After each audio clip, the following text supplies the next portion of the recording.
The future is bright para dito sa OKC Thunder. Ito ay matapos silang magkaroon ng 6-4 win-loss record. Ito na kasi ang isa sa pinakamagandang season opener ng franchise since 2018. Grabe, si Chet Holmgren ayaw patalo sa pagiging Rookie of the Year dito kay Victor Wembanyama. Sobrang taas ng efficiency dito sa naging laban nila kontra sa Phoenix Suns. Consistent din ngayon ang laro dito ni Shai Gilgeous-Alexander. Kahit bigay todo na si Kevin Durant, hindi pa rin napigilan si SGA. Napapailing na lang dito si Devin Booker dahil wala siyang magawa.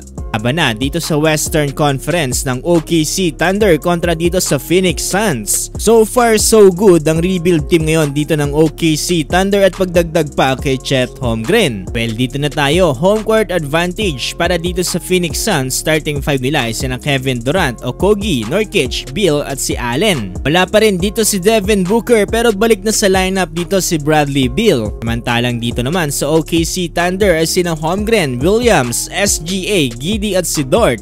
Well, opening quarter, gusto kaagad man-posterize dito ni Chet Holmgren dito kay Nurkic. Pero hindi naging successful yan at nagkaroon lang ng free throw dito si Holmgren. Kumamada agad ng 5 points dito ang rookie matapos ang kanyang 3-pointer. Ganda rin ang depensa na ginagawa dito ni Chet Holmgren kay Nurkic, butata dito sa ilalim. Samantalang itong si Kevin Durant maaga rin nagpaparamdam dito ng 3-pointer para sa Phoenix Suns. Ramdam na rin agad dito yung presensya ni Bradley Beal driving layup. Unti-unti na rin bumubuhat dito sa SGA para sa OKC Thunder na kapagtala to ng 10 points samantalang Chet Holmgren 8 points. 7 points naman dito para kay KD, tabla sa 29 by the end of first quarter. Pining ng second quarter, alat dito ng OKC Thunder, tamang buhat muna dito si Bradley Beal. Pumanaton ng 6 points, perfect 3 out of 3 from the field. Sabayan pa yan dito ng 3 at 1-foot dunk dito ni Grayson Allen. Mada pa ng 4 points dito si KD kaya naman nagawa nilang lumamang ng 4 dito by the end of first half, 59-54. Start ng third quarter, balik na sa loob ng court dito si Chet Holmgren. Hindi gaano nagkakaroon ng tapatan dito si Chet Holmgren at Kevin Durant. Harap sana panoodin kung meron silang mga 1v1 situation. Under 7-minute mark, back-to-back 3 para dito sa Phoenix Suns mula kay Goodwin at kay Kevin Durant. Ay convert pa nga yan dito ni KD sa 4-point play. Todo effort ang ginagawa dito ni Durant para lang mapigilan ang mga tira dito ni SGA. Ganda ng block niya dito.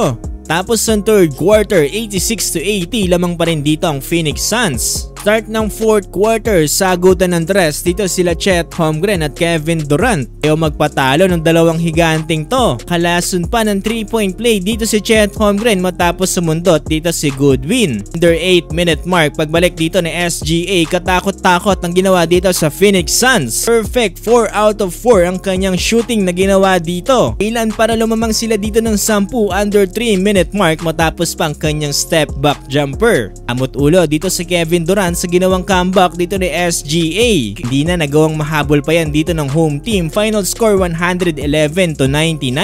Napapailing-iling na lang dito sa bench Devin Booker dahil wala siyang magawa. Muna dito sa OKC si SGA at Jalen Williams na merong 35 at 31 points. Samantalang Chet Holmgren 18 points, 6 rebounds, 4 assists at 2 blocks. Siya din ang merong pinakamataas na efficiency na plus 27 sa plus and minus. Samantala dito naman sa Phoenix Suns, Kevin Durant ay merong 8 points, 9 rebounds, 4 steals at 2 blocks. Dahil sa pagkapanalong ito, meron ng 6-4 win-loss record ng OKC Thunder. Ito na ang isa sa pinaka-best start ngayon dito sa regular season ng OKC Thunder since 2018. Ito na nga bang simula ng magandang future para dito sa Thunder.